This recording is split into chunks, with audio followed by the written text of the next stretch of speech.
Team नाम का एक गरीब आदमी रहता था। उसके पास मिट्टी का एक घर और ब्रूनो नाम का एक वफादार कुत्ता था। हर सुबह वह अपनी थकी हुई टांगों के साथ जंगल की ओर निकल जाता।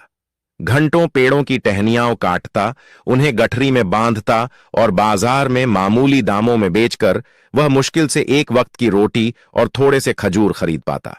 नदीम की पत्नी शाइस्ता खूबसूरत तो थी, पर उसकी जबान तलवार जैसी तेज। वह गरीबी से तंग आ चुकी थी और वह अपने पति को एक नाकारा, बदकिस्मत आदमी समझती थी। वह हर वक्त ताने देती, उसे नीचा दिखाती। एक शाम बहुत तेज बारिश हो रही थी। नदीम भीगा हुआ, थका हारा, हाथों में लकड़ियों का गट्ठर लेकर घर पहुंचा। मगर घर के दरवाजे पर जो मंजर था, उसने उसका दिल चीर दिया। शाइस्ता आंखों में अंगार लिए तमतमाती आवाज में चीखी, निकल जाओ मेरे घर से, मनहूस आदमी, अब मुझे तुम्हारी कोई जरूरत नहीं। नदीम सन्न रह गया। हल्की सी कांपती आवाज में बोला, शाइस्ता, क्या तुम होश में हो? मैं जाऊंगा कहां? मेरा ठिकाना ही क्या है? शाइस्ता चीखी, जहां मन करे जाओ, अपने कुत्ते ब्रूनो के साथ रहो, वह तुमसे ज्यादा काम का है। ये सुनकर नदीम की आंखें नम हो गईं। उसने अपना बोझ, लकड़ियों का नहीं दिल का, उठाया और चुपचाप चल पड़ा। ब्रूनो उसके पीछे चुपचाप चल रहा था, जैसे वह समझ रहा हो कि उसके मालिक का दिल आज बुरी तरह टूट चुका है।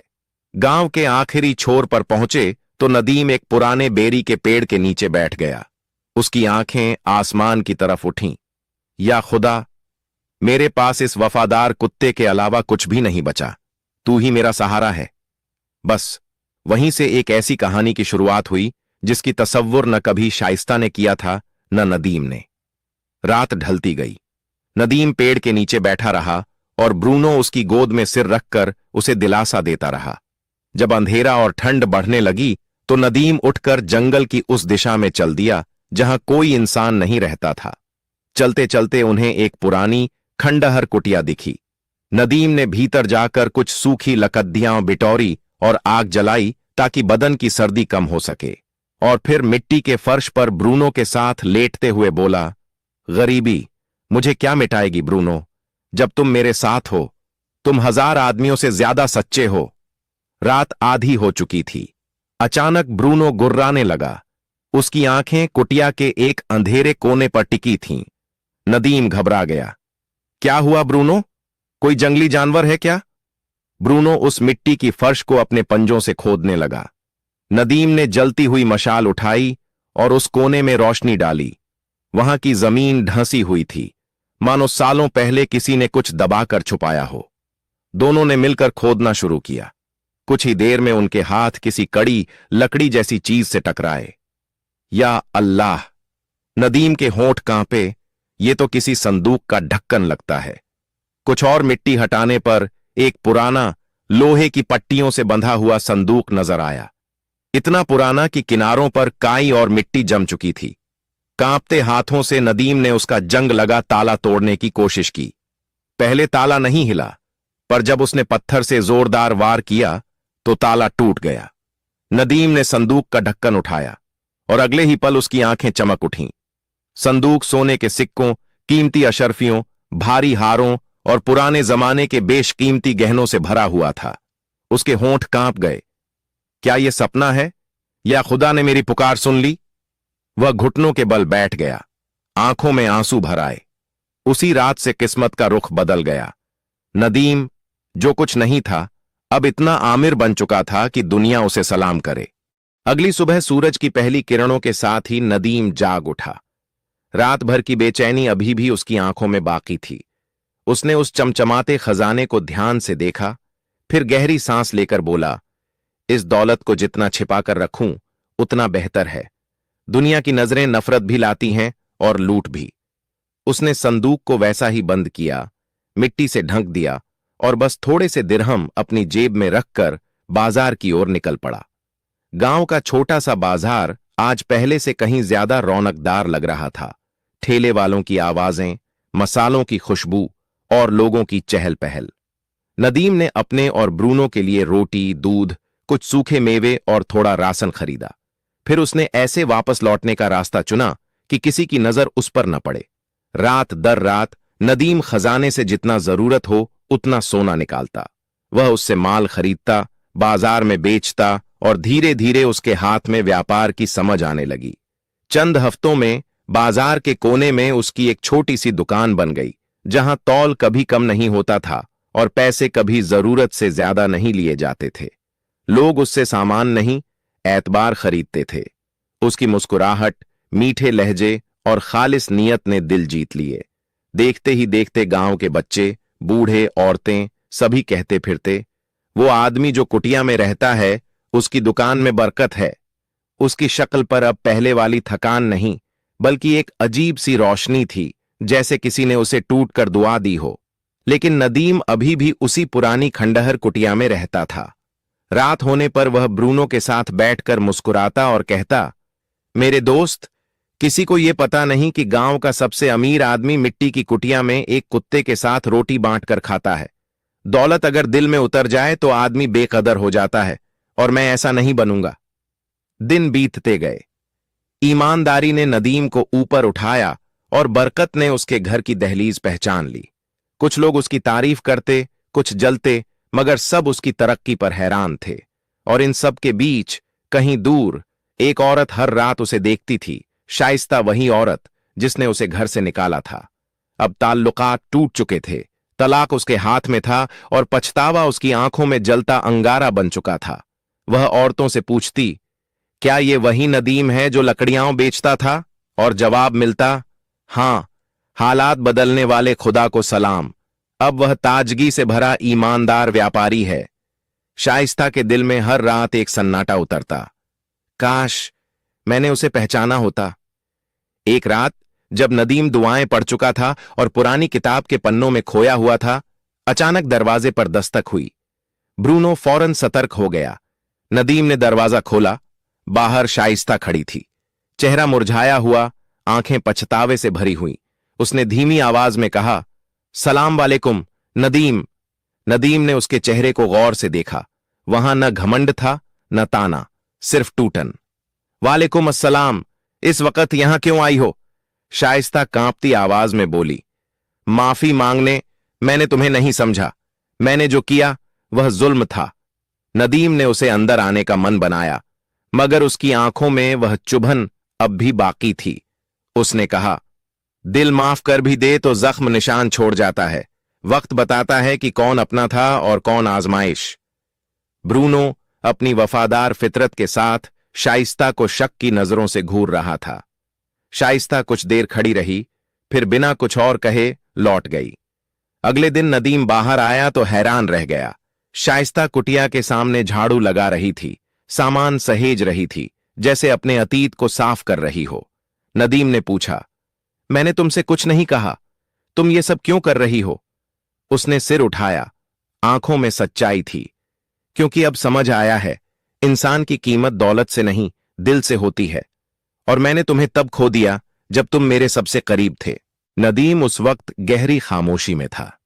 शाइस्ता के शब्द उसके कानों में पड़े, मगर दिल में जगह न बना सके। कुछ पल बाद उसने धीरे से कहा, किसी आदमी की कीमत उसके सिक्कों में नहीं होती, उसके किरदार में होती है।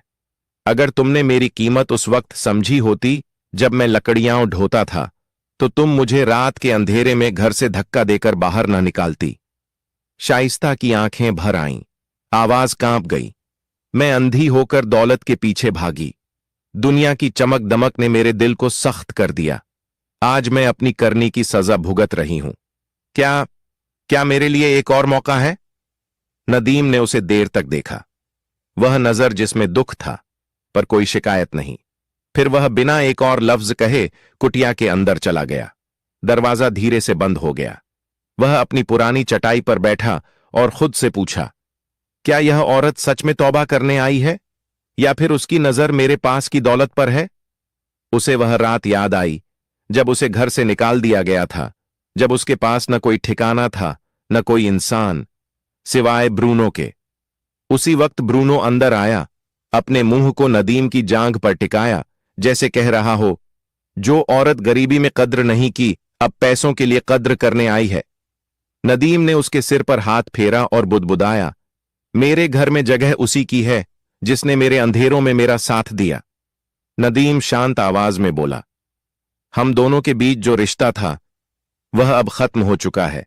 मैंने तुम्हें माफ कर दिया है, लेकिन टूटी हुई चीजें फिर जुड़ तो जाती हैं, मगर वैसी नहीं रहती।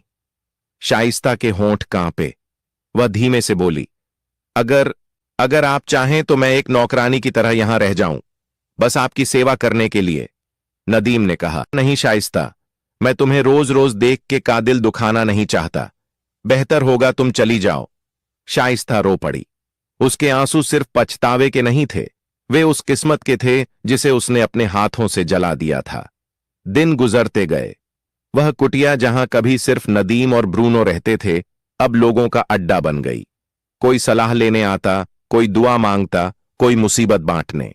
बाजार में लोग कहते, नदीम सिर्फ व्यापारी नहीं, वह तो गांव का सितारा है। और सच भी यही था। ईमानदारी ने उसे वह आसमान दे दिया था जिसे बहुतों ने सिर्फ सपनों में देखा था।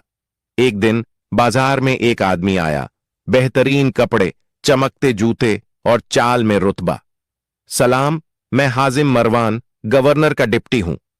नदीम ने सिर हिलाकर जवाब दिया, खैरियत? हाजिम मुस्कुराया, राज्य को तुम्हारे जैसे सच्चे और नेक आदमी की जरूरत है।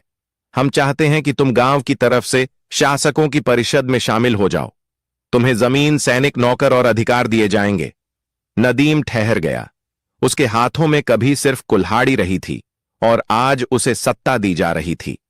उसने धीमी मगर ठोस आवाज में कहा, मैं वह आदमी हूं जिसने मिट्टी में रातें गुजारी। हुकूमत का बोझ अगर जरा भी टेढ़ा हो जाए तो इंसान जालिम बन जाता है। मैं अभी खुद पर पूरा यकीन नहीं रखता, इसीलिए यह पेशकश ठुकराता हूं। हाजिम हैरान रह गया। दुनिया दौड़ती है रुतबे के पीछे और तुम उसे ठोकर मार रहे हो?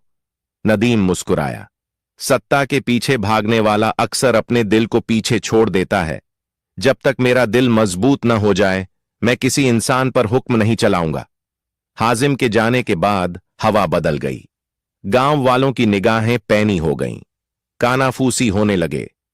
यह वही आदमी है जिसे कभी उसकी बीवी ने निकाल दिया था, जो टूटे दरवाजे वाली कुटिया में सोया करता था। आज यह सबसे अमीर कैसे बन गया? और यहीं से असली इम्तिहान शुरू हुआ। दौलत कमाना मुश्किल नहीं, दौलत को दिल से दूर रखना असली हिम्मत है। बाजार की चहल पहल में एक आदमी था, जुद्दान, बातूनी, चालाक और अंदर से जलन से भरा हुआ। वह रुई और मसालों की दुकान चलाता था और नदीम की बढ़ती इज्जत और दौलत उसे कांटे की तरह चुभती थी। एक दिन उसने अपने दोस्तों से कहा, कसम से इस आदमी के अमीर होने में कुछ तो गड़बड़ है। मैंने खुद उसे एक रात गांव के पश्चिमी छोर पर एक पुरानी दीवार के पास खुदाई करते देखा है। लोगों की आंखें सिकुड़ गईं। संदेह की ठंडी हवा बाजार में फैलने लगी। जुद्दान ने आग में और तेल डालते हुए कहा, उसे खजाना मिला है। हां, जमीन के नीचे दफन खजाना। तभी तो वह रातों रात अमीर बन गया। कुछ ही दिनों में यह अफवाह गांव के सबसे खतरनाक आदमी अजीत तक पहुंच गई। चालाक, धोखेबाज, जो पहले डकैत था और अब अपने आप को जासूस व्यापारी बताता था। अजीत ने मन ही मन मुस्कुराया, यह खजाना मैं किसी और को नहीं लेने दूंगा। अगर मुझे अपनी जान भी जोखिम में डालनी पड़ी तो भी यह मेरा होगा। एक शांत काली रात में अजीत चोरी चुपके नदीम की कुटिया के पास पहुंचा। वह झाड़ियों में छिपकर कुटिया के अंदर झांकने लगा। अंदर नदीम चटाई पर बैठा हुआ था, ब्रूनो को मांस खिला रहा था और उससे ऐसे बातें कर रहा था जैसे वह उसका सबसे पुराना दोस्त हो। अजीत ने दांत भींचते हुए कहा, ऐसा आदमी तो दिमाग से कमाता नहीं, नसीब से ही कुछ बड़ा हाथ लगा है। मैं इस खजाने को ढूंढकर रहूंगा, चाहे अपने नाखूनों से जमीन खोदनी पड़े। अगले दिन अजीत ने अपने आदमियों को व्यापार का बहाना बनाकर नदीम के करीब भेजा। वह लोग सब देखते, सब सुनते, मगर नदीम की सादगी और मुस्कुराहट उन्हें कोई राज नहीं बताती। नदीम उनकी सोच से कहीं ज्यादा समझदार था। संदेह बढ़ा तो अजीत ने नई चाल चली। उसने कासिम नाम के आदमी को नदीम के पास दोस्ती का नाटक करके भेजा। कासिम ने दावा किया कि वह एक बड़ा निवेशक है और नया बाजार बनाना चाहता है। नदीम की शोहरत और ईमानदारी की तारीफें करते हुए उसने कहा, हम सोचते हैं कि तुम भी इस प्रोजेक्ट में हमारे बराबर के हिस्सेदार बनो। कुएं के पास की जमीन खरीदकर हम एक बड़ा बाजार बनाएंगे। कुटिया के बाहर नीम के पेड़ की छाया में वह बैठा बोल रहा था और सामने ब्रूनो कासिम को शक भरी आंखों से देख रहा था। नदीम ने भौहें उठाईं। तुम्हारा असली साथी कौन है? और मेरे पास आने का असल इरादा क्या है? कासिम ने जल्दी जल्दी कहा, मैं सच्चा हूं और यह साझेदारी सबके सामने लिखी जाएगी। लेकिन नदीम वह आदमी नहीं था जो चमकती बोलती बातों पर यकीन कर ले। उसने शांत लहजे में कहा, अगर तुम सच्चे हो तो छाया में क्यों आए? चलो रोशनी में बैठते हैं, मस्जिद में, लोगों के सामने, गवाहों के साथ। वहीं हम लिखावट करेंगे। कासिम का चेहरा सफेद पड़ गया। वह कांपती आवाज में बोला, क्या तुम मुझ पर भरोसा नहीं करते? नदीम ने हल्की मुस्कान दी, मैं अल्लाह पर भरोसा करता हूं और तुम रोशनी की तरह हो, दूर से अच्छे लगते हो, पास आने पर असलियत पता चलती है। उसने ताली बजाई।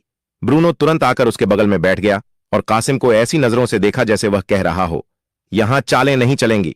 फिर नदीम बोला, और सुन लो, तुम जिस खजाने के पीछे भाग रहे हो वह जमीन के नीचे नहीं छिपा, वह सब्र, मेहनत और याद में छिपा है। कासिम पत्थर की तरह ठगा खड़ा रह गया। फिर वह भागकर अजीत के पास पहुंचा और सब कुछ बता दिया। अजीत ने दांत पीसते हुए कहा, अगर खजाना अपने आप नहीं आया तो अब हम उसे जबरदस्ती लेंगे। उसी रात अजीत ने अपने 3 सबसे खूंखार गुंडों को बुलाया। उसने धीमी आवाज में कहा, आज रात सब कुछ खत्म, नदीम का राज, उसका खजाना, सब हमारा होगा। चारों अंधेरी गलियों से गुजरते हुए नदीम की कुटिया की तरफ बढ़े। हर एक के हाथ में या तो मोटी लाठी थी या खंजर। अजीत ने खिड़की की ओर इशारा किया, हम यहीं से अंदर जाएंगे। लालू, दरवाजा बंद कर देना, और सालिम, खिड़की की राह बंद कर देना ताकि वह न भाग सके। जैसे ही वे खिड़की के पास पहुंचे, अचानक ब्रूनो ने ऐसी दहाड़ लगाई कि सब डर गए। वो किसी बिजली की कौंध की तरह लालू पर झपटा और दांत उसकी बांह में गड़ा दिए। लालू की चीख हवा में कांप उठी और उसका खंजर जमीन पर गिरकर चमकता रह गया। शोर से नदीम की आंख खुली।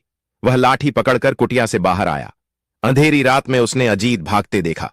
नदीम ने गुस्से और हिम्मत से भरी आवाज में चिल्लाकर कहा, ऐ कायरों, खजाना ढूंढते हो? ये रहा, मेरी मेहनत में, मेरे सब्र में, मेरी इज्जत में। ब्रूनो दूर अंधेरे में दौड़ता रहा। उसकी भौंक गांव भर में गूंज उठी। लोग दौड़कर बाहर आए और सारी दास्तान उनकी आंखों के सामने खुल गई। सुबह कचहरी के लोग, मुखिया और गांव के बुजुर्ग इकट्ठा हुए। लालू, जिसका हाथ बुरी तरह घायल था, सच छुपा न पाया। उसने सब बता दिया। एक बुजुर्ग ने नदीम की ओर देखकर कहा, हमने ऐसा वफादार कुत्ता कभी नहीं देखा, लेकिन उससे भी ज्यादा वफादार तुम निकले, अपने दिल और अपनी जमीन के लिए। दूसरा बोला, तुमने खजाना मिट्टी से नहीं, अपनी मेहनत से निकाला है। अब तुम्हारी कहानी लोग अपने बच्चों को सुनाएंगे। फिर मुखिया ने ऊंची आवाज में ऐलान किया, अजीत को गांव से निकाल दिया जाए और जिस जमीन पर वह नजर रखता था वह जमीन नदीम को उपहार में दी जाती है। यह फैसला रिकॉर्ड में लिखा जाएगा। उस एक दिन में नदीम ने जमीन भी जीती, गांव वालों का भरोसा भी और दिल भी। और ब्रूनो, अब वह सिर्फ एक कुत्ता नहीं बल्कि वफादारी की मिसाल बन गया। नदीम ने अपनी मिली हुई जमीन के किनारे छोटा सा बाजार लगाया। उसकी रोजी बढ़ती गई और नाम दूर तक फैलता चला गया। एक सुबह धीरे कदम रखते हुए उसकी पूर्व पत्नी शाइस्ता वापस आई। चेहरे पर शर्म, आंखों में हिचकिचाहट। उसने धीमी आवाज में कहा, ऐ नदीम, मैं मानती हूं कि मैंने तुम्हारे साथ गलत किया। जिस दिन मैंने तुम्हें घर से निकाला था, मुझे नहीं पता था कि मैं अपनी ही जिंदगी की रोशनी बुझा रही हूं। नदीम कुछ पल चुप रहा। फिर उसने नरमी से कहा, शाइस्ता, गरीबी इंसान का दिल तोड़ देती है, लालच उसे अजनबी बना देता है, लेकिन इंसान सीखता है, माफ करता है और फिर आगे बढ़ता है। शाइस्ता कुछ कह पाती उससे पहले नदीम ने एक कदम आगे बढ़कर कहा, अगर तुम मेरे पैसे के लालच में आई हो तो वापस लौट जाओ, लेकिन अगर तुम उस आदमी को ढूंढने आई हो जिससे तुमने कभी मोहब्बत की थी तो दरवाजा खुला है और दिल भी। शाइस्ता की आंखें भर आईं। उसने सिर झुकाकर कहा, कसम से मैं उसी नदीम के लिए आई हूं जिसकी कीमत मैं समझ ना पाई। तुमने मुझे सिखाया कि आदमी की कीमत उसके कपड़ों में नहीं, उसके दिल में होती है। नदीम ने उसका हाथ थाम लिया। तो चलो नई शुरुआत करते हैं। कुटिया छोटी होगी पर 2 सच्चे दिल हों तो वो महल बन जाती है। और उसी वक्त ब्रूनो दोनों के चारों तरफ उछलने कूदने लगा, जैसे वह भी उनकी नई जिंदगी को अपनी दुआ दे रहा हो।